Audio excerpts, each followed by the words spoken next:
กับสบายดีคนถักไทยสบายดีเมื่อสมองสบอนเด้อทุกคนจ้ะครับสบายดีพี่น้องครับสบายดีเมื่อนี้กำลังเตรียมพวกเครื่องคล้องเครื่องใส่ได้มือได้วันเลยทุกคน เตรียมเดินทางบอกควัน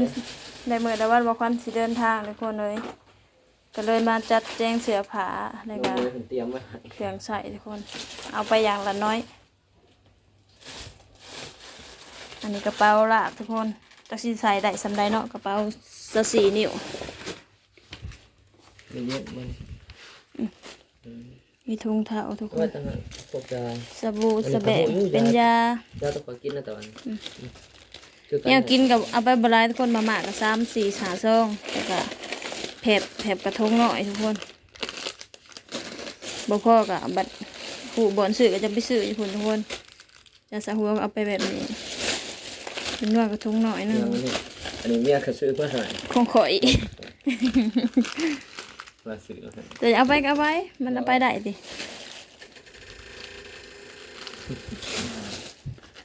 อันนี้ยายังซะ เจ้าอะไรนะจะเอามาใช้ โอ้สบายดีพี่น้องน้ำมวยก็หาก็ขึ้นมาแต่ใส่บาตรทุกคนวันนี้วันพระ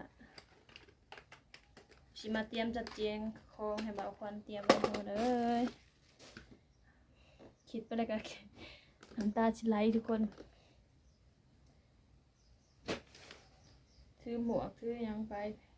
เนี่ยเพราะว่าอากาศบ้านเพิ่นมันหนาวทุกคนมันสิใส่ได้หลายสิ่งเลยเด้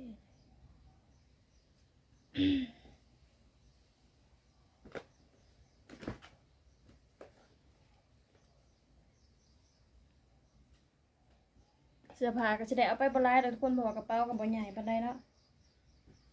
ที่จริงก็เฮาเน้นแต่เสื้อพวกเสื้อขายาวแขนยาวแหละทุกคนส่งกันเนาะเพราะว่า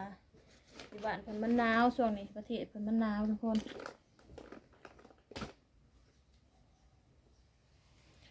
ของกินก็ได้แต่พวกมาม่ากับปลากระป๋อง2 อย่างแหละทุกคนของกินแล้วนั่นก็เป็นเป็นยาหมดแล้วกันเครื่องใส่ในครัวก็มีแต่อย่างเดียวนี่แหละทุกคนเรือกับบริอาหาร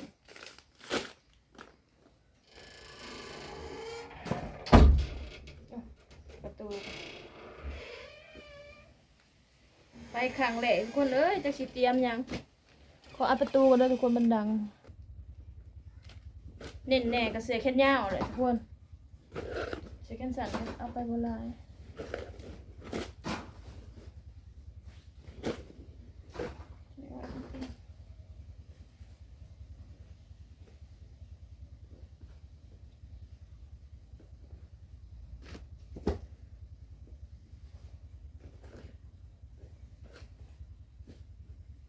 เดินทางมืออื่นทุกคนเดินทางมืออื่นนั้น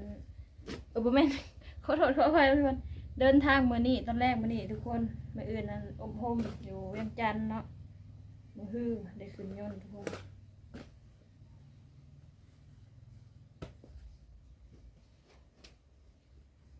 เสียขึ้นสั่น1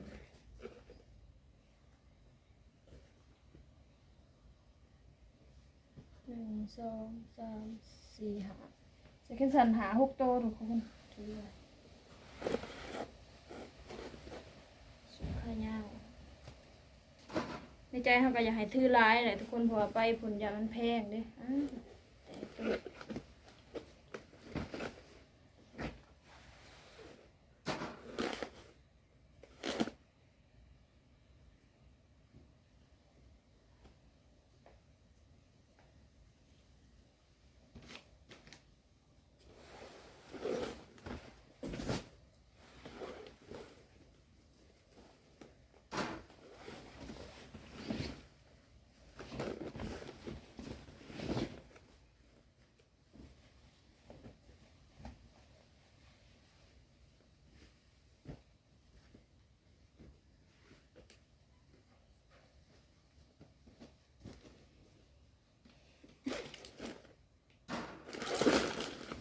น้ำมันสีเงาเนี่ยเด้อทุกคนมานี่เดี๋ยวสิฮอด6 7 8 เดือนเนาะทุกคนอดเอาทุกคนเลยคิดฮอดก็อดเอา คิดฮอดก็โทรหากันใครแหน่คุมื้อนี่เห็นหน้ากันเนาะทุกคน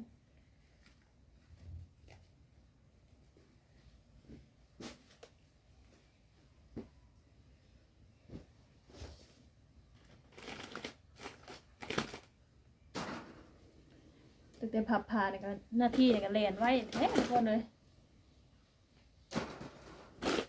เสื้อแขนยาวนี่สิเป็นเสื้อแขนยาวแบบนี้ทุกคนแขนยาวแบบหนูสบายๆเลยเนาะส่วนเสื้อกันหนาวหน่อยแบบอุ่นๆแหน่ก็ชื่อถือเป็นประมาณ2-3ตัวเลยทุกคนเพราะว่ามันก็บ่ได้ค่อยมีบ่ได้บางคนเพิ่นบ่ค่อยใส่เสื้อกันหนาวบ่ได้ทุกคนมาซื้อเอาหวังตอนสิใกล้สิไปทุกคนเลย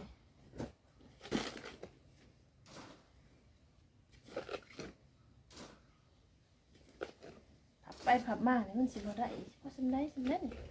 สื้อผ้าสิได้แต่พอ2 สุด 3 สุดเลยเดี๋ยวใส่นั่นใส่นี่นำเด้กำหนดเขาให้เอาไปมีแต่23โลทุกคนน้องมวยก็บ่ฮู้ว่า23โลนี่มันสิหลายสิน้อยซำใด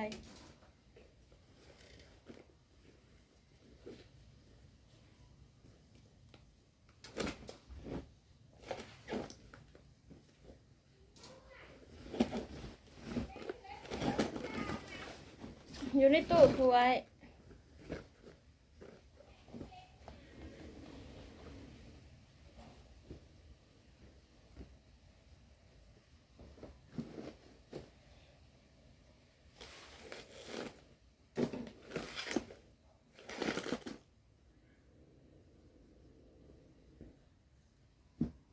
1 2 3 4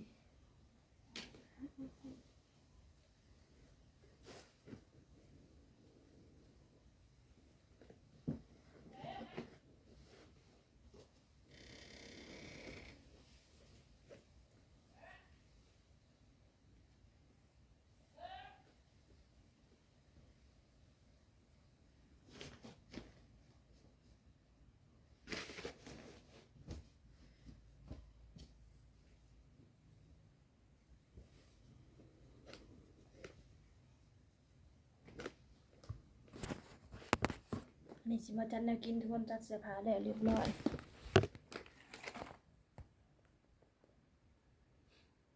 ให้สำเร็จเลยทุกคน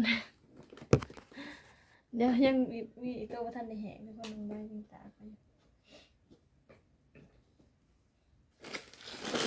หน้าทุกคน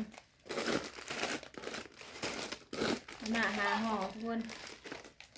ไปเผื่อว่ากินอาหารทางเขายังบ่ลืมอาหารทางเขาก็กินมาม่าไปก่อน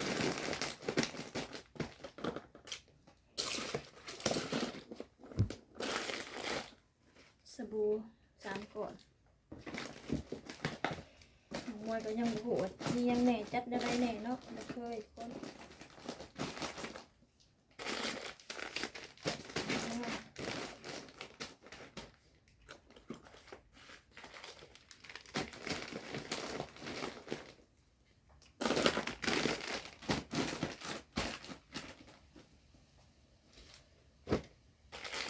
ยาสระหัว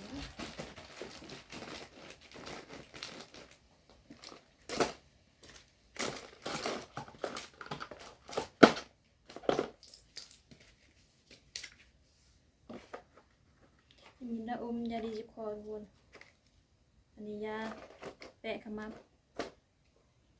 แล้วก็มีเกลือแร่ไปส่งกินทุกคน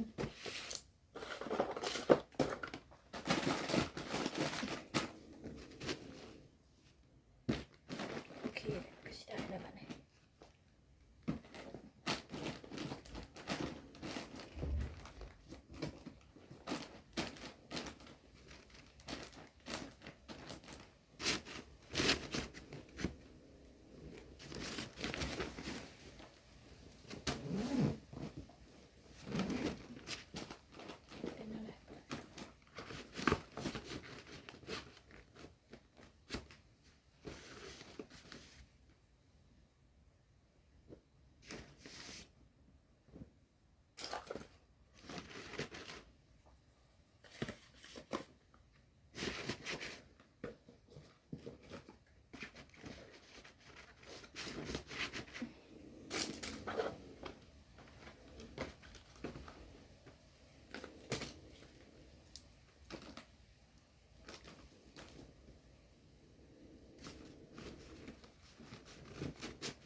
เรียบร้อย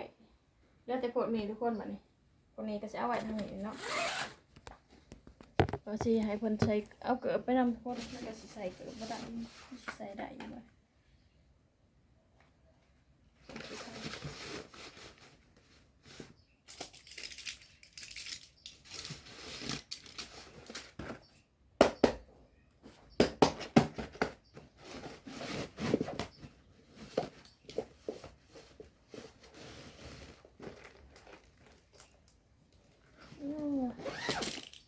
ใส่ผิดแล้ว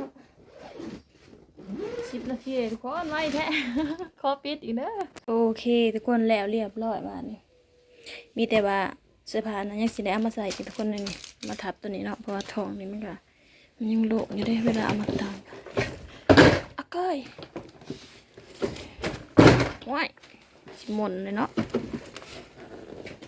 นี่นี่ทุกคน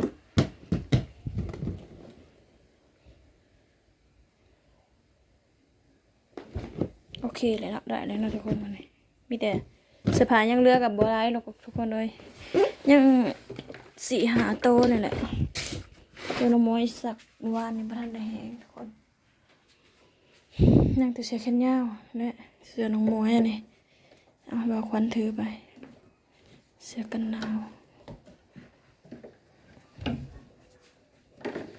เสื้อกันหนาวก็มันโตใหญ่นะทุกคนแล้วก็ตัวนี้2 ตัวประมาณ4 ตัวนะทุกคนเสื้อกันหนาว